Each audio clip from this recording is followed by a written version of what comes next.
जी का खालसा वाहिगुरु जी की फतेह। गुरु रूप साध संगत मैं इकबाल सिंह प्रधान गुरमत प्रचार कौंसल दिल्ली तो ये जत्थे दे नाल ਜਿਹੜੇ ਆਏ ਹਾਂ ਸਾਰੇ ਟੀਵੀ ਚੈਨਲ ਵਾਲਿਆਂ ਨੇ ਵਿਚਾਰ ਰੱਖੇ ਤੇ ਸੰਗਤ ਦੇ ਵਿੱਚ ਵੀ ਇਹਦੇ ਵਿੱਚ ਤਾਂ ਮੈਂ ਇੱਕੋ ਗੱਲ ਕਹਿ ਸਕਣਾ कि टूटे हुए गिलास में पानी नहीं आता, टूटे हुए गिलास में दूध नहीं आता, दिल के मरीज को आराम नहीं आता।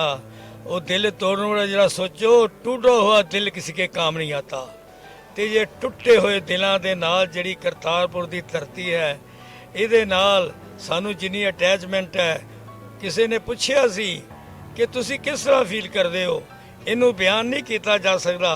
चंद्रमा की रोशनी जिहड़ी है वो तो सिर्फ महसूस की जा सकती है।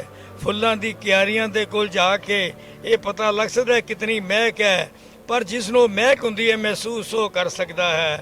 इस ते बाद जिथे भी तुसी जाओ अपने आप नूं फील कर सकते हो। जिहड़ी कोई चीज़ स्वादी चीज़ बनी है उहदे बारे जिहड़ा नज़ारा है वो तुहानूं आ सकता है, ਉਹਦੀ फीलिंग हो सकती है। इन्ना कह दो अच्छी है, लेकिन जिहड़ी फीलिंग है वो करतारपुर की पावन ते पवित्र धरती के उत्ते जिथों की मिट्टी ला के वो साढ़े वास्ते एक सुनहरी चीज़ बन गई, क्योंकि एक रोशनी सी। वो रोशनी सारी जगत नूं दित्ती। वो रोशनी गुरु नानक ने ऐसी वंडी जिहड़ी कि गुरु अंगद साहब के रूह में इत्थों चली सी, जिसनों मोहम्मद इकबाल ने भी कह दिता सी कि गुरु नानक ऐसा चमकदा सितारा सी जिन्हें सारी दुनिया नूं रोशना कर दिता। ते मैं तो ये कहना गुरु नानक नूं तेरी पनाह में आकर सब दुख दूर होते हैं, अंधेरे में भटकने वाले भी नूर होते हैं। और तेरे दर की धूड़ की गिर सतगुरु तेरे हाथों पत्थर भी कोई नूर होते हैं। वो ऐसा दर है जिहड़ा दर दे नाल ये सारी संगत जो भी इत्थे आंदा है महसूस करता है। और ये बहुत अच्छी गल है अगर जिस तरह ये वीज़ा फ्री हो रहा है, अगर कोई इस तरह का सिस्टम बनाया जाए सिख कौम के वास्ते कि अपने गुरधामां दे ननकाना साहब पंजा साहब लाहौर के गुरुद्वारे जिस तरह ही विजिट करन, ये बहुत वड्डी एक आन ते शान की गल है। साड़ी चढ़ती कला का प्रतीक है, क्यों गुरु नानक दे संदेश इको दिता है। दुनिया दे विच बड़े बड़े लोगों ने संदेश दिते ने, पर बाबे नानक का जिहड़ा 3 नुकाती प्रोग्राम है उन्होंने किधरे नहीं लभ सकते। बई तुसी किरत करनी है, नाम जपना है ते वंड छकना है। वो किरत केड़ी कीती जिहड़ी अहमदाबाद की धरती ते जाके भाई लालो किधरे नहीं गया, लेकिन गुरु नानक आप जाके कहते ने भाई लालो दरवाज़ा खोल नानक आए नहीं।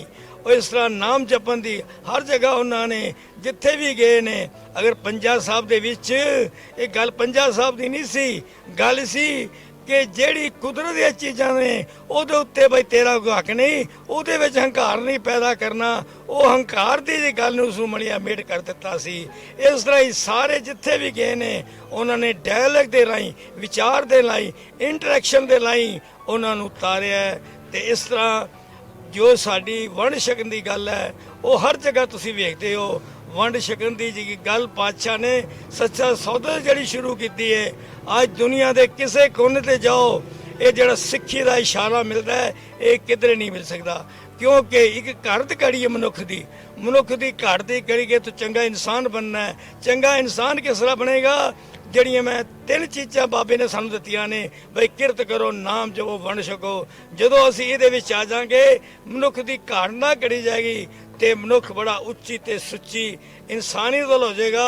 उसके अंदर रहमत ते किरपा भी वसेगी तो वह फिर चढ़ती कला च रहेगा। इस वास्ते कहना एक कर्म भूमि है, इसमें कर्म हम सबको करना है। खुदा ने लकीरें दी हैं, इसमें रंग भरना है। हुण रंग प्यार दा नफरत दा दुश्मन दा सच्चा चंगा बुरा करना है वो भाई मनुख के हथ विच है। मनुख ने अपने आप नूं जिहड़ा इतना सुधारना है। सो कोई लफ्ज़ किया गया घट वध खिमत जाचेगा। वाहिगुरू जी का खालसा वाहिगुरू जी की फतेह।